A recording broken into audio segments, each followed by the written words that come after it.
Welcome to our channel. May last వీక్లో SSC CGL నుంచి notification వస్తుందని ముందు వీడియోలో అయితే చేయడం జరిగింది. అన్నట్టుగానే ఈ యొక్క నోటిఫికేషన్ అయితే రావడం జరిగింది. ఈ యొక్క నోటిఫికేషన్కి అప్లై చేసుకోవడానికి మీరు ఈ రోజు నుంచి అప్లై చేసుకోవచ్చు. ఈ రోజు నుంచి జూన్ 22వ తేదీ దాకా మీరు అప్లై చేసుకునే అవకాశం అయితే ఉంటుంది.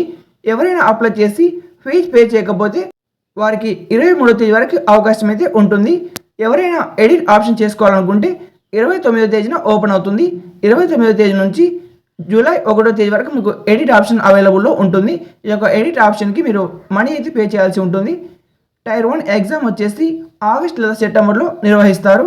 టైర్ 2 ఎగ్జామ్ వచ్చేసి డిసెంబర్ లాస్ట్లో నిర్వహిస్తారు. ఫస్ట్ మనం గ్రూప్ బి పోస్టులు చూసినట్టయితే ఇందులో మీకు స్టార్టింగ్ శాలరీ 47,000 నుంచి 1,51,000 మీకు శాలరీ అయితే ఇంక్రిమెంట్స్ ఉంటుంది.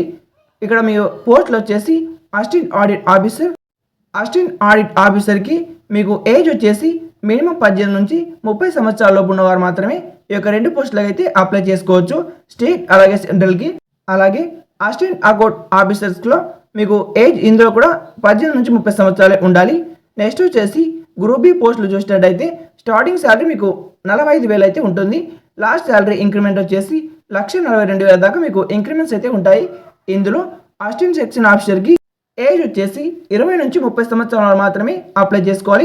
ఈ యొక్క అసిస్టెంట్ సెక్షన్ ఆఫీసర్లో intelligence bureau, ministry of electronics and information technology, other ministries department ఈ యొక్క పోస్టులకి 18 నుంచి 30 సంవత్సరాల వారు మాత్రమే అప్లై చేసుకోవాలి. మీకు మళ్ళీ ప్రతి పోస్టుకి మీకు ఏజ్ రిలాక్సేషన్ అయితే ఉంటుంది.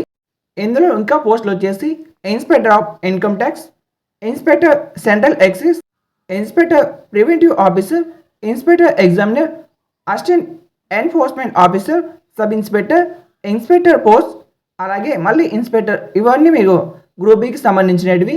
గ్రూప్ బి పే లెవెల్ 6 చూసినట్టయితే 35,000 నుంచి 1,12,000 దాకా మీకు శాలరీ అయితే ఉంటుంది.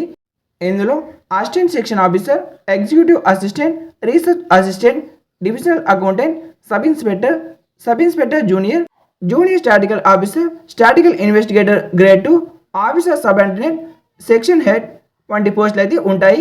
పే లెవెల్ 5 చూసినట్టయితే స్టార్టింగ్ శాలరీ మీకు 30,000 అయితే ఉంటుంది. హైయెస్ట్ శాలరీ వచ్చేసి 92,000 దాకా మీకు శాలరీ వస్తుంది. ఇవి గ్రూప్ సి పోస్టులు. ఇందులో ఆడిటర్, అకౌంటెంట్, జూనియర్ అకౌంటెంట్ వంటి పోస్టులు అయితే ఉంటాయి. పే లెవెల్ 4 చూసినట్టయితే స్టార్టింగ్ శాలరీ మీకు 25,000 అయితే ఉంటుంది.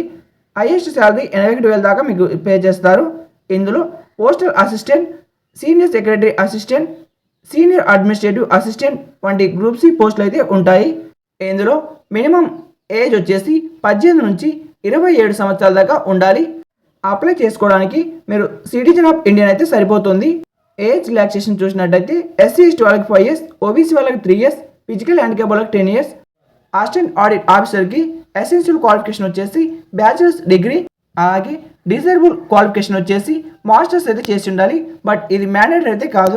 నెక్స్ట్ వచ్చేసి అసిస్టెంట్ ఆఫీసర్ స్టేట్ క్యాడర్, దీనికి కూడా మీరు బ్యాచిలర్స్ డిగ్రీ కంప్లీట్ చేసి ఉంటే అప్లై చేసుకోవచ్చు. కొన్ని పోస్టులకు డిజైరబుల్ క్వాలిఫికేషన్ అయితే అడుగుతారు. బట్ ఇక్కడ junior statistical officer, statistical investigator grade 2 వంటి పోస్టులకు అయితే ఎటువంటి డిజైరబుల్ క్వాలిఫికేషన్ అయితే అడగారు. కేవలం మీరు బ్యాచిలర్స్ డిగ్రీ కంప్లీట్ చేసి ఉంటే అప్లై చేసుకోవచ్చు. సిజిఎల్లో ప్రతి పోస్టు మీకు అప్లై చేసుకోవడానికి కేవలం మీరు డిగ్రీ కంప్లీట్ చేసి ఉంటే సరిపోతుంది. అప్లికేషన్ ఫీజు వచ్చేసి ప్రతి ఒక్కరికి 100 రూపీస్ అయితే ఉంటుంది. ఏదైనా కూడా ఫీమేల్స్లో అన్ని కేటగిరీ వాళ్ళకి ఎటువంటి ఫీజు అయితే ఉండదు. కేవలం బాయ్స్లోనే SC ST physical handicap ex సర్వీస్మెన్కి మాత్రమే ఫీజు ఉండదు. మిగతా కేటగిరీస్ బాయ్స్కి వచ్చేసి ఫీజు అయితే ఉంటుంది. మీరు ఎయిట్ ఆప్షన్ యూజ్ చేసుకోవాలనుకుంటే 29వ తేదీన మీకు ఎయిట్ ఆప్షన్ అయితే యూస్ అవుతుంది. మీరు ఏమైనా మిస్టేక్ చేసినట్టయితే అప్లై చేసేటప్పుడు మీరు అప్పుడు పెనాల్టీ 200 నుంచి 500 దాకా పే చేయాల్సి ఉంటుంది. ఇక మీకు ఎగ్జామినేషన్ వచ్చేసి మీ యొక్క డిస్ట్రిక్ట్ ఏదైతే మీకు దగ్గరగా ఉంటుందో అక్కడే మీకు ఎగ్జామినేషన్ అయితే ఉంటుంది. కొందరికైతే అలా ఉండదు. కొన్ని ఇక్కడ ఫిక్స్ అయితే చేసి ఉంటారు ఎగ్జామినేషన్ సెంటర్ కోర్స్ అని, అక్కడ మాత్రమే ఉంటుంది.